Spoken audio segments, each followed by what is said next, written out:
Hello and welcome to Dong Nai Radio and Television Station.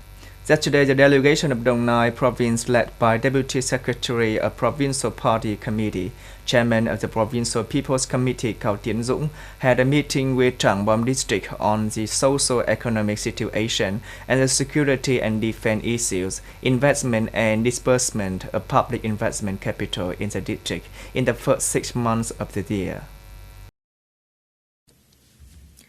In June this year, the total purchase revenue in Trang Bom district reached more than 1,580 billion VND, reaching 60.13% of the estimate assigned by the province.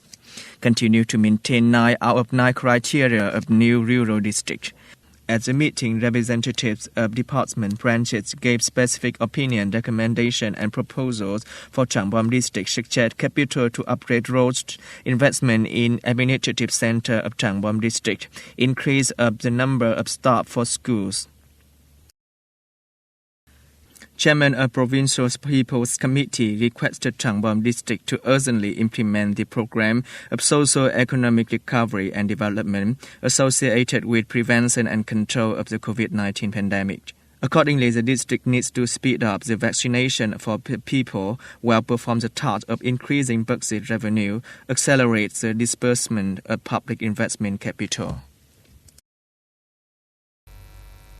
Authorized by PEPFAR, United States Agency for International Development (USAID), U.S. Centers for Disease Control (CDC), and other organizations responsible for implementing the HIV and AIDS prevention project in Dong Nai Province.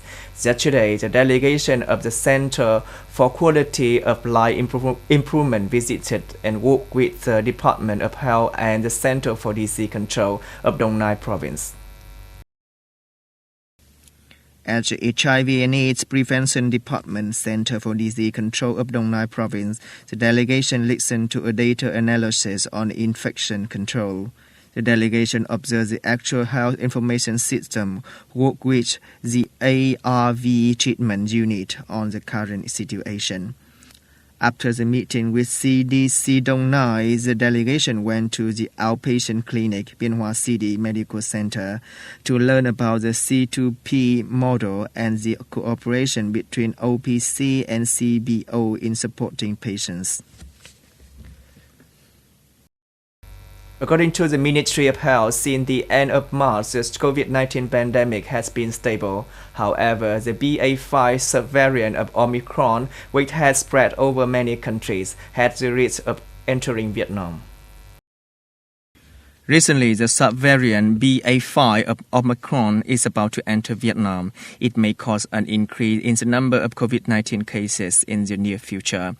The Ministry of Health suggested localities continue to take measures to prevent and control the pandemic, give booster vaccination to groups at risk, and continue to communicate to people to prevent and control the pandemic. Vietnam continues to consider vaccine as a strategic weapon, promoting injection of the third dose vaccine for those who are designated to be injected, complete the second injection for children aged from 12 to 18 years old to ensure their safety during the summer vacation and prepare for the new school year. On June the 22nd, German Chancellor Olaf Scholz delivered an important speech to the country's parliament ahead of 3 upcoming summits: the European Union, the group of the world's most advanced industrialized countries, G7, and the North Atlantic Treaty Organization, NATO.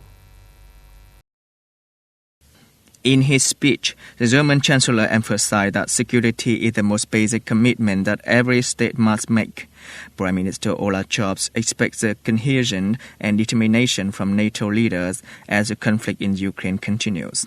The German Chancellor pledged to continue to support Ukraine financially, economically, humanitarianly, politically, with weapons as well. However, he stressed that NATO will not become a warring party. As the president of a member country in the G7, the German Chancellor wants to convene an international conference to work out an agreement on investment for Ukraine, helping the country move faster on the road to joining the EU.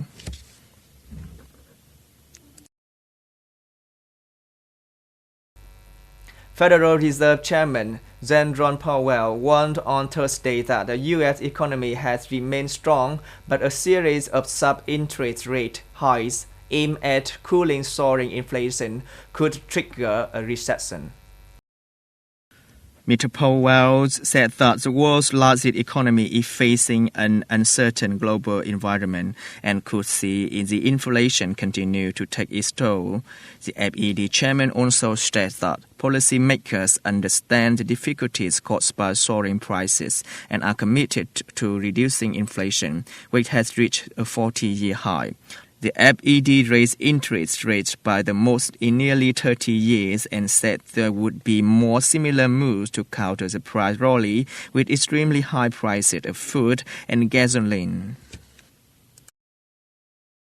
That's all we have for today. Thanks for watching and see you next time.